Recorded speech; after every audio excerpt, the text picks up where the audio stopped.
Hello and welcome to the Madecast, the official podcast of the Museum of Art and Digital Entertainment, a series of lectures on video game history as part of the Made's ongoing effort to preserve history through teaching and displaying playable exhibits of rare games and consoles.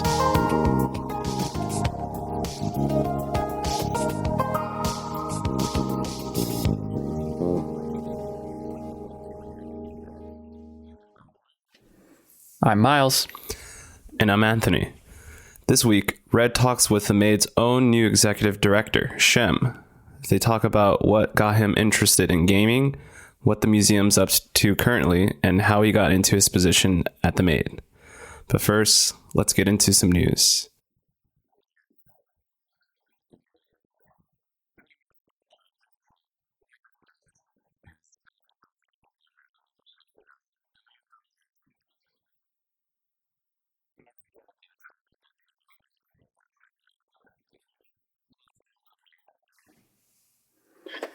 I mean, this is coming off the back of them buying Bethesda and ZeniMax and stuff for, I think, $7 billion.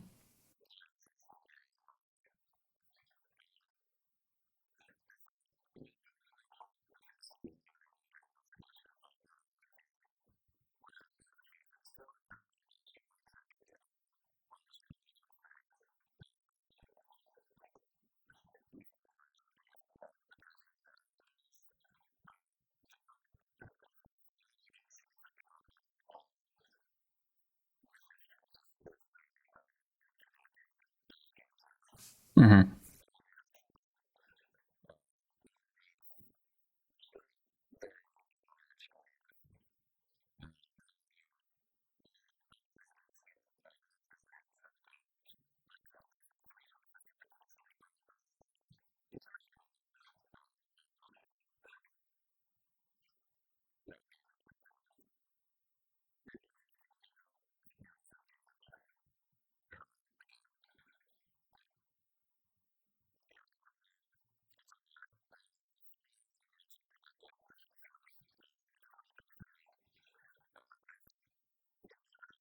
Mm-hmm.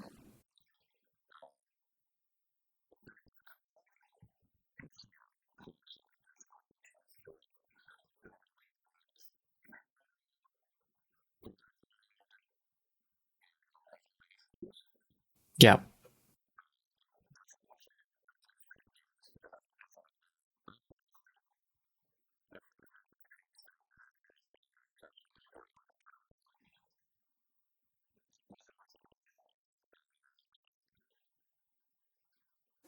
I played the first Assassin's Creed, and I never really stuck with it, so I might pick up the Ezio trilogy, but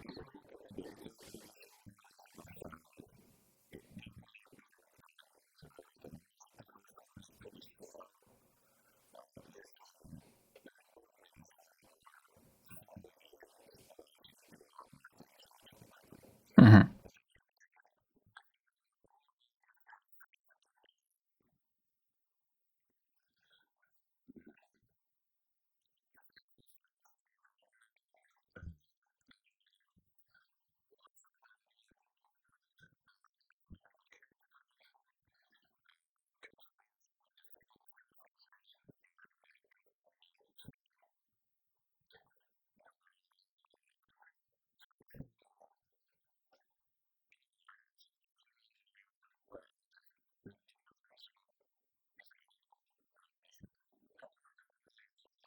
From what I've heard, and this is all just speculation at this point, it's to combat botting, which apparently has been an issue recently with that game. It would make sense. Yeah. Apparently, there's some deal where making a new character gives you a couple items, and then you can transfer that to a different account. And so it's possible that they are looking into figuring out how to sort of stop that easy accumulation of gear.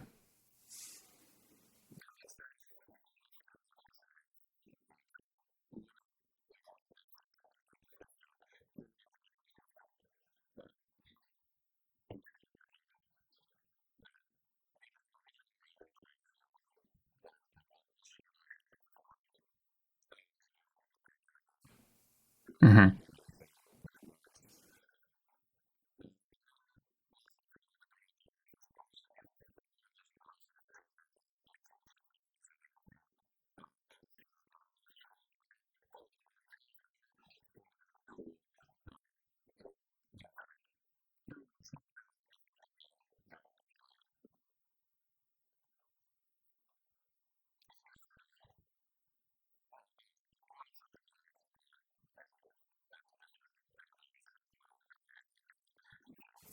When Shun's back with us, I want him to give us his take because he's more of a Monster Hunter person than any of us. So I want to hear what he thinks about the gameplay.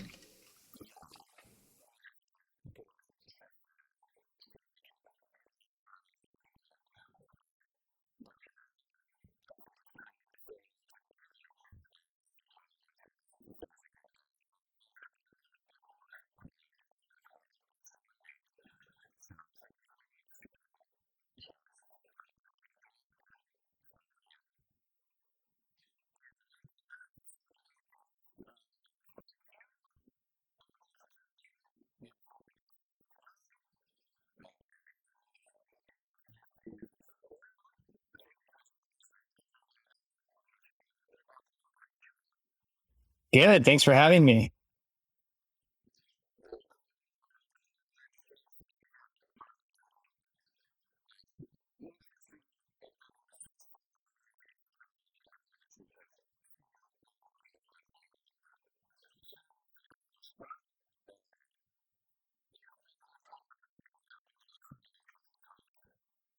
Yeah, I have.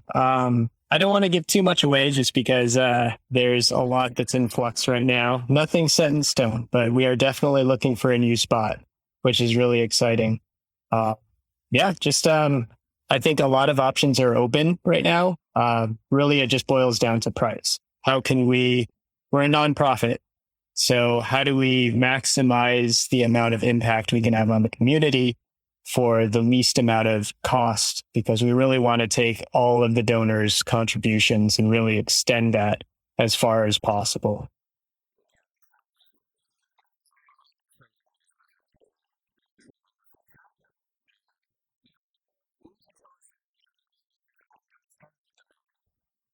Yeah, so I guess I could like not that I'm going to go into my whole life story or anything, but I think it's really important when we talk about the importance of a museum, particularly with video games, how a lot of us get started in our careers. So for me, my parents they bought a 286 way back when I was even before elementary school, and so this is back in the days of like dial-up modems and um, the computers cost thousands of dollars just to have something as weak as that. And my parents bought it to do word processing and to do taxes. And when it was sitting around, our family would just like we'd just play video games. And my parents were like, "Oh no, this is not what it's for. It's not for video games. Like you guys are going to be if you're going to use the computer, you're going to learn to type." And so there was a certain amount of time, it was like 15 to 20 minutes of like, oh yeah, you can play video games. But then after that, it's like you had to type. And so back in those days in DOS, there was an interpreter called QBasic. And so me, like a lot of people got into game development by playing video games and then figuring out how they worked by writing them inside of BASIC on DOS. So that was kind of, and the funny thing is that aligns up with a lot of what the museum does. But kind of fast forward, video games were an important part of my life. Although like I did a lot of kind of like art and stuff.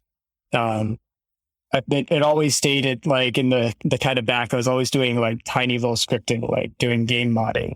I made like maps in StarCraft and stuff, and like tried to hack it so that you could put the minerals right next to the command center. That was always like those like fast cache maps, you know. Um, yeah, exactly. So that you could just like rush as fast as possible into the meaty parts of the game.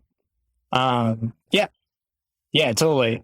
So from there, I got a degree in mathematics, entered the film industry, kind of doing tools for artists.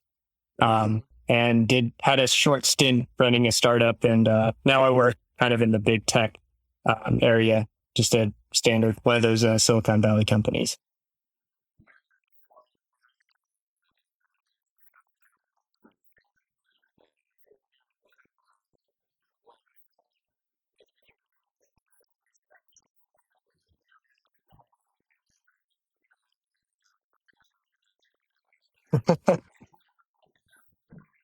Yeah, I think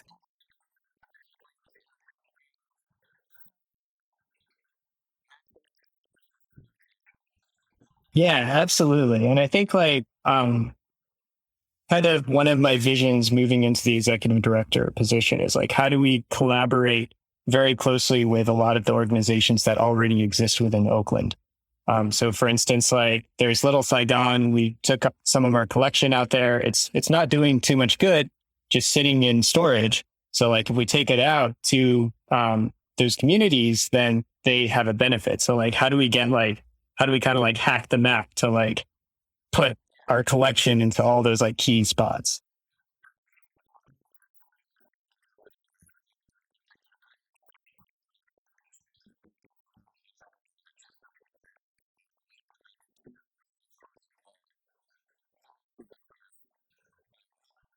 Yeah, totally. And it's like I really don't want that to go away. I think it's pretty exciting to use that as a model for a museum and keep moving forward in the future.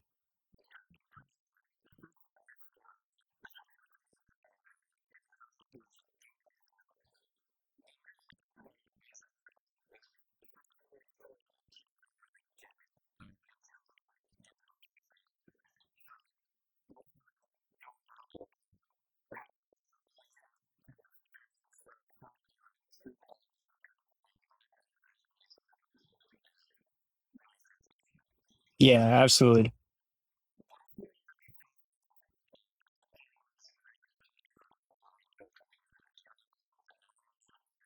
Oh yeah. Okay, so stunts. Was this like pretty great 3D racing game? Um, yeah, and so that one like you could. It was like one of the first games that where I had the experience of like you being able to like create your own tracks in the game. Um, and I think that was just like so cool. I think that um, that there's like this idea of like, oh yeah, you make the experience, but then how do you make it so that the person feels like they're putting a piece of themselves into the experience? And I think that's pretty awesome in a game that old. The amount of extra work to make that.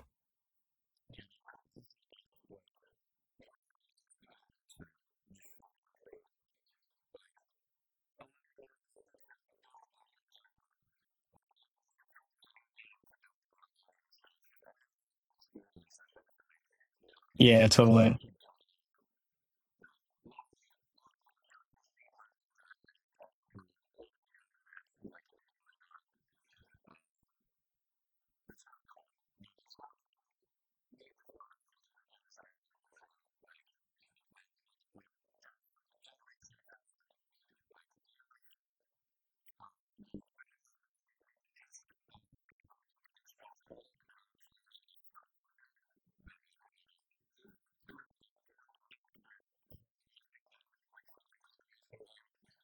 Oh, nice.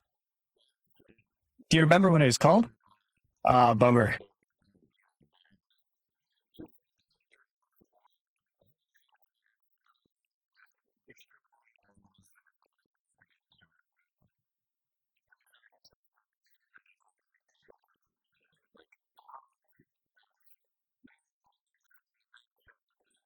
Mhm.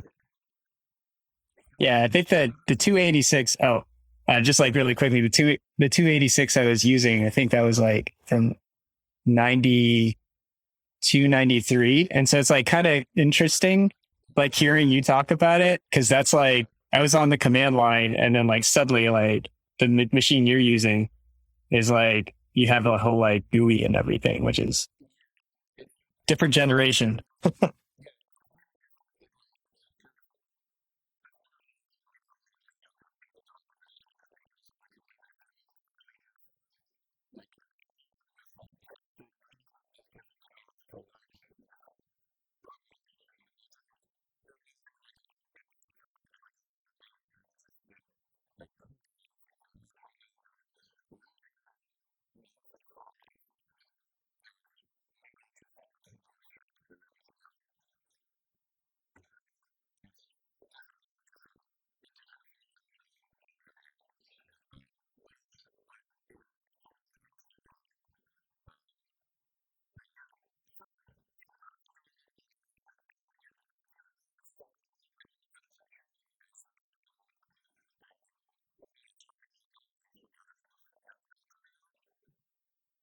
Yeah, so I think the most exciting thing is probably continuing that model of bringing the museum outside. And I also want to point out that like this isn't something that we just started because of the pandemic. Even before, like that was part of what we did. I think it was Chris Berkey and Travis Kindred did a lot of kind of like taking the collection out.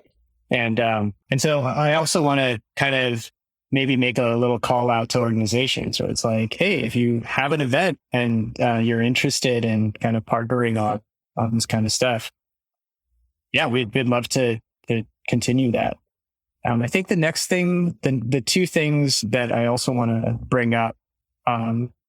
So one of them is we have like kind of gotten a small kind of, I guess you could say, a co-working pod setup where people who do know about the indie co-working from previously, they have like a small group, and at some point we'll probably expand it. But it's right now it's kind of intimate. But to me, this is really important because when I was doing the kind of indie game dev startup thing, it's really hard to find other developers to work with.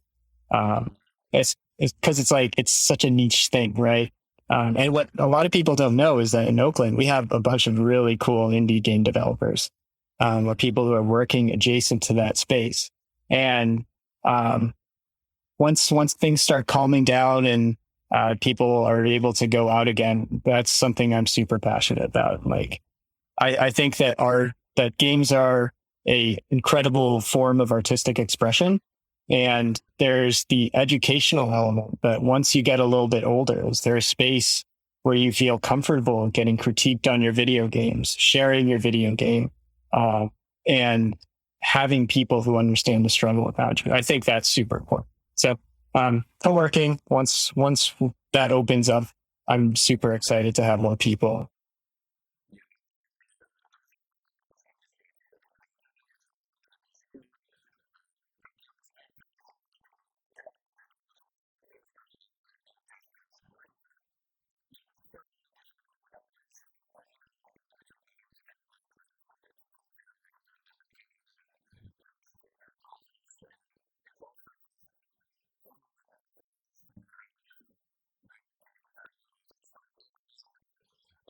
Yeah, totally.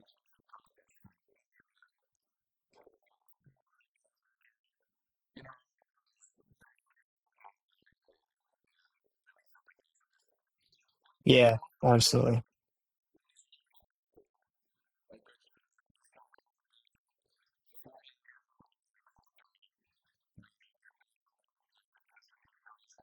Absolutely.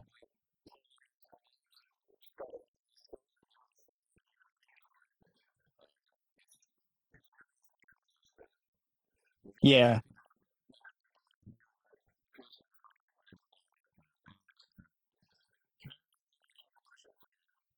Yeah, and this podcast helps a ton too. I think like having those folks who worked on a lot of those video games. If you're like an indie game developer and you have like these records of you talking to a lot of these like OGs, um, it's really helpful for them. So like I've been listening to these podcasts as well, and like personally, they keep me inspired. Um, and then just before I forget, I wanted to point out the next thing, which is education. So we actually did start teaching classes again. And so Vita and Nanette have been working like really hard on the education side for the past 10 years before I came. But given the pandemic, like we had to close down. So I've been kind of doing a soft relaunch, taking a lot of their principles and kind of extending them further forward. And I think the first few classes we did were on just basic HTML and then extending that into JavaScript. So how do you create very minute elements of interactivity simply using like links in HTML, right?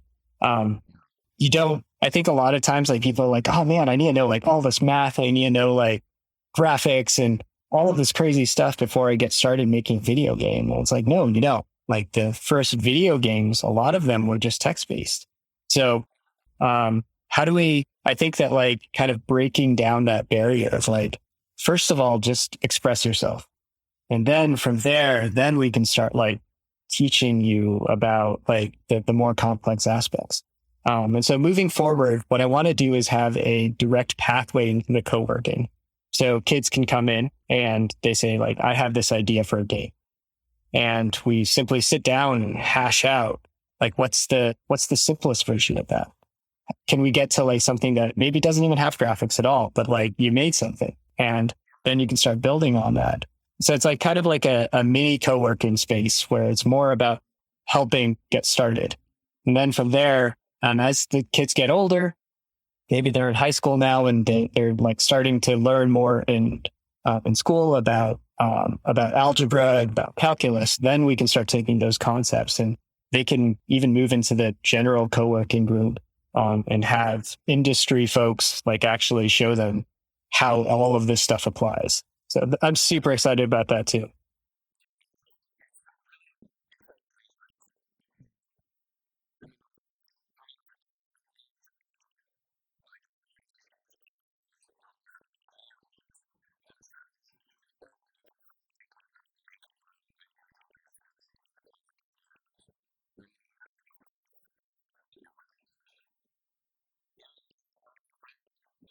Yeah,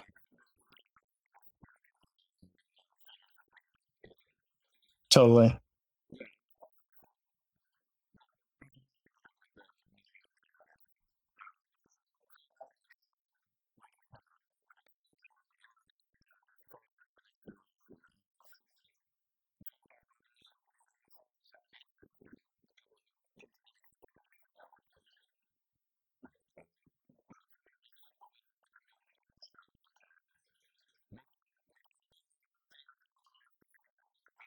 Oh yeah, totally. Yeah, and I think really quickly, I think that while a lot of people will be like, oh man, maybe there's enough video games and all this, maybe the more like pessimistic people, I personally think like it's an artistic form of expression. It's kind of like saying, well, let's all just stop drawing. But let's say that we like humor them for a little bit. And it's like, sure. But on the other hand, like you're learning incredible skills, like you're learning how to apply mathematics, you're learning how to simulate reality, a lot of these things that you can kind of take out outside of it. And so we've been working a little bit with Tommy Wong at Civic Design Studios. He actually connected us to a space where we could start teaching these programming classes, which like, thank you so much. And like Ginkgo Bioworks, they have like offered up their space so that we could teach classes, and it's been really good. But I think what's really exciting is this like, what's the area? Because we're the Museum of Art and Digital Entertainment. And no part of that is their video games, because digital entertainment is encompassing of video games. So what does it mean if digital entertainment is outside in civic spaces? What does it mean if it's outside of like, how does that look, right? And so especially as like we think about what it means to be a museum, I think that the intersection of civic spaces and museum is a really interesting area. And I think that Tommy does amazing work, and I'm looking forward to collaborating with him.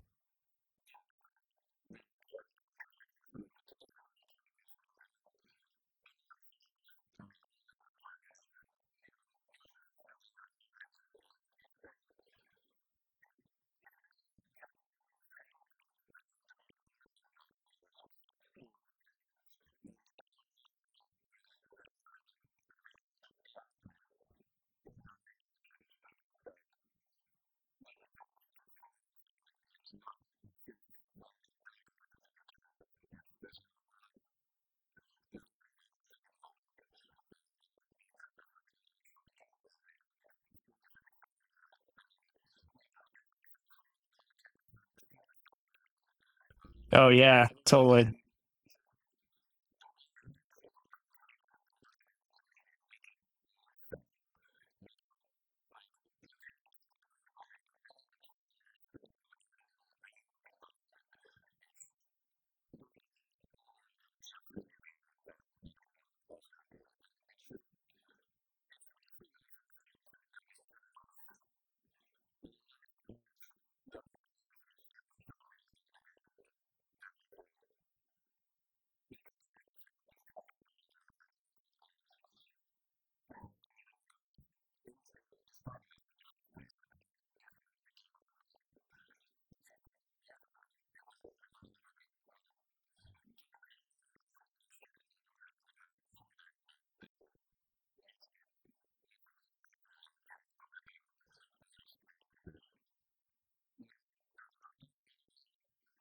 Yeah, absolutely.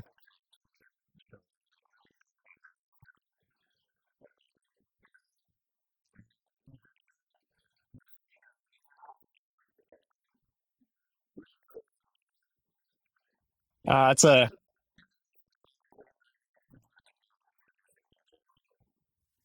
that's true.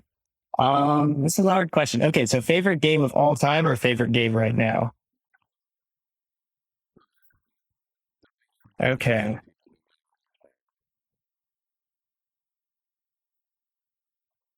All right. Okay, so favorite game right now is Mini Motorways. So yeah, I'm. It's a mobile game. I'm generally I don't play too many games these days because I'm super busy. So like the Maid is like a completely volunteer run organization. So like a lot of folks here like are very very busy. So like these guys doing your podcast are like they're bonkers. So but like we're all super busy. So what I love about Mini Motorways, um, it's like it's designed for you to fail fast. It just like keeps on scaling up. And okay, so let me start off with the premise. And the premise is like you're designing a city or designing the streets of a city as the city grows.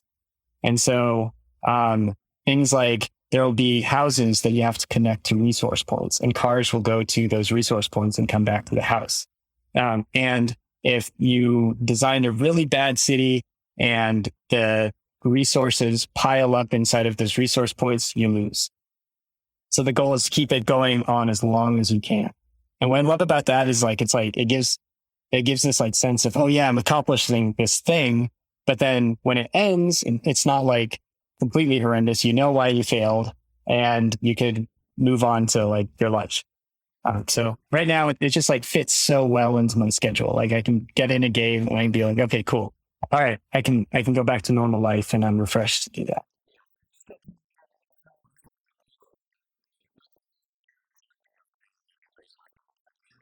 Yeah, totally.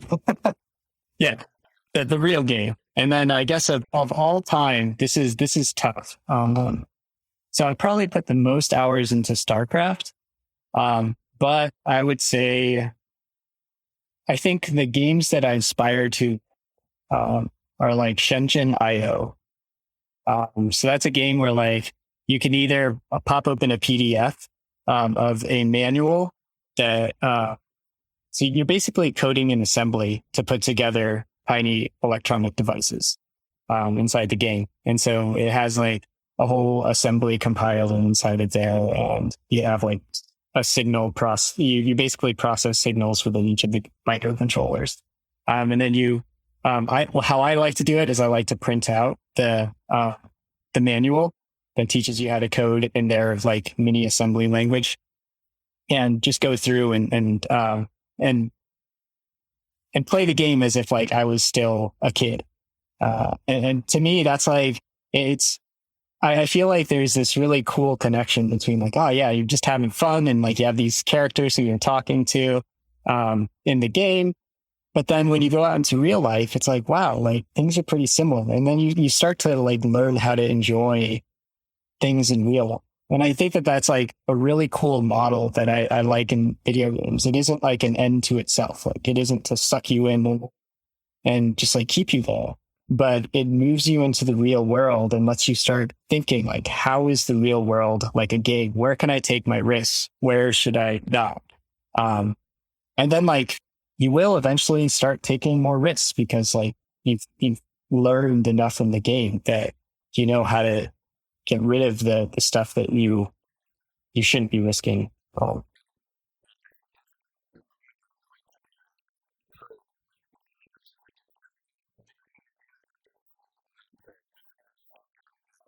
Yeah, exactly.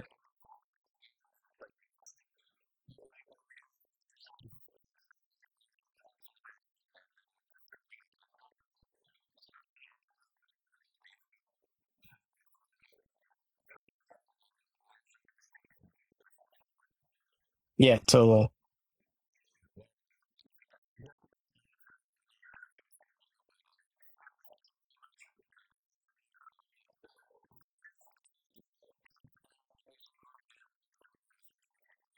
Oh, executive director now.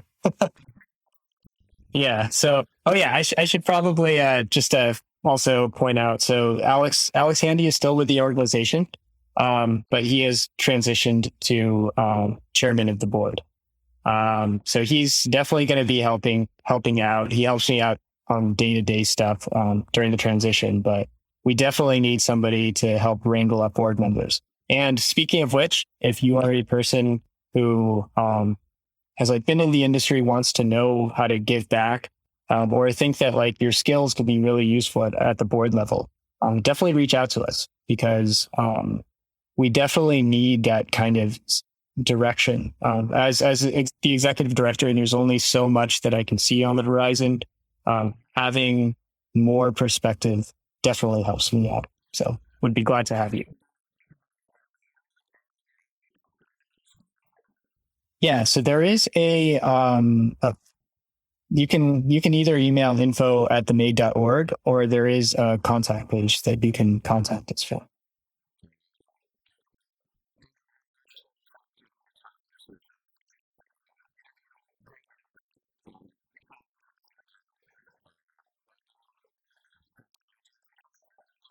Yeah.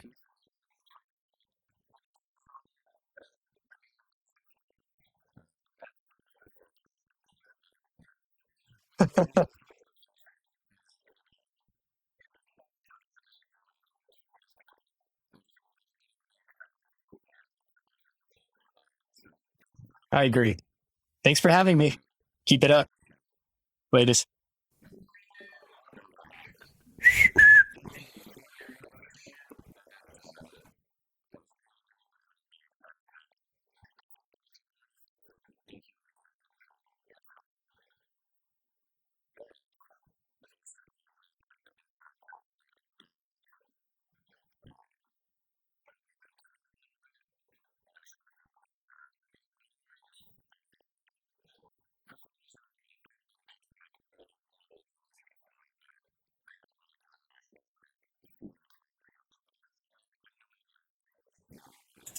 So those two mini games, I think they're in the same mini motorways. I haven't tried yet, but I've played the previous title that came from that company, and both of them are on Steam. So if you want to play them on PC, you can. It's Mini Metro and Mini Motorways, and they're both really great little logistics games.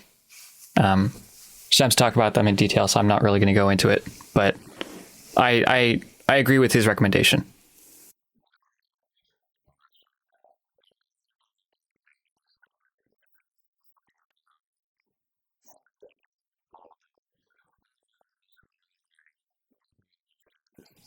Mm-hmm.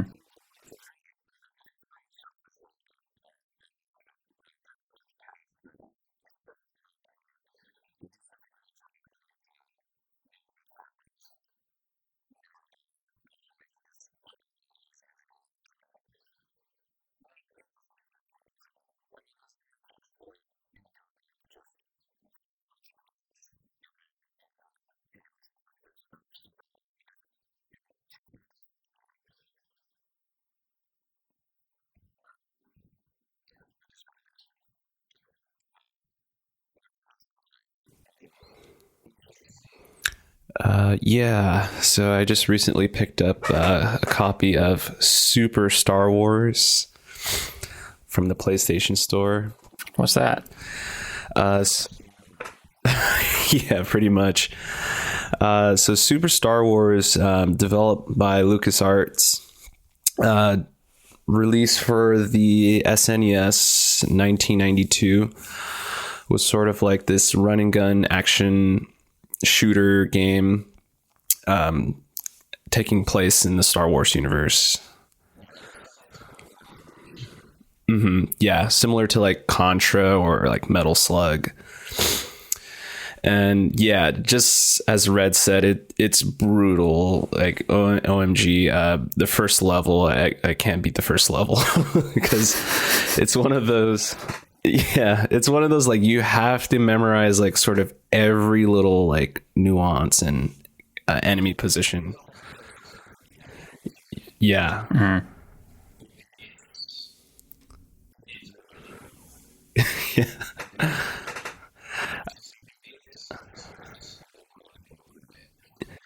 Yeah.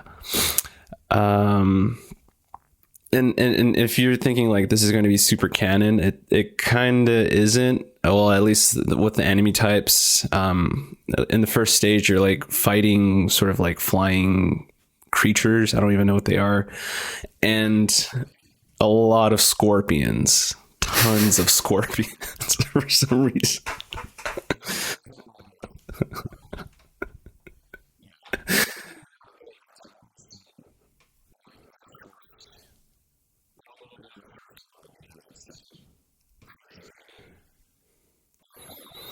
Yeah.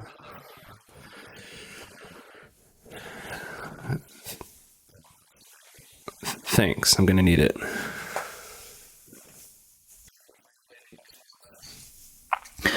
I've gotten back into Space Engineers, which is one of my favorite just sort of sandbox building games. There's more to it than that. It's really supposed to be a survival game, but I play it in creative mode, so it's basically just playing with Legos.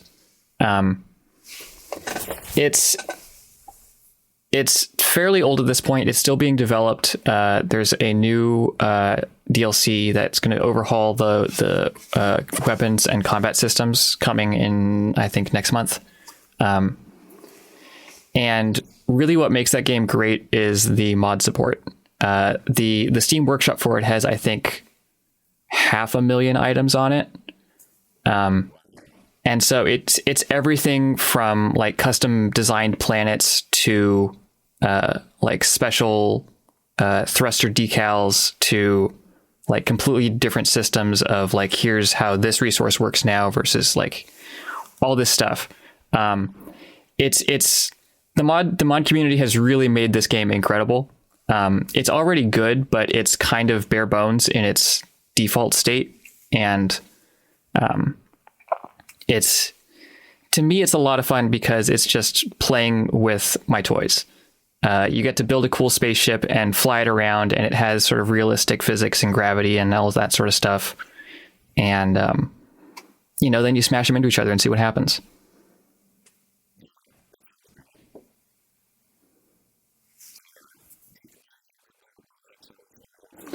For the most part, yeah.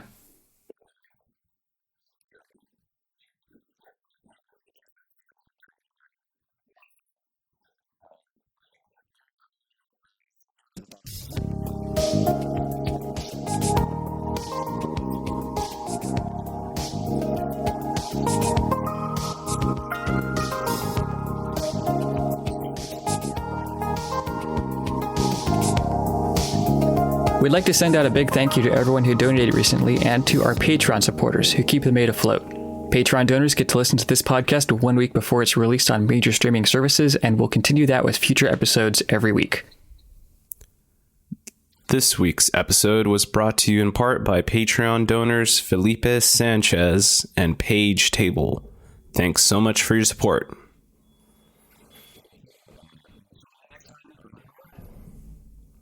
I'm Anthony. And I'm Miles. Take care.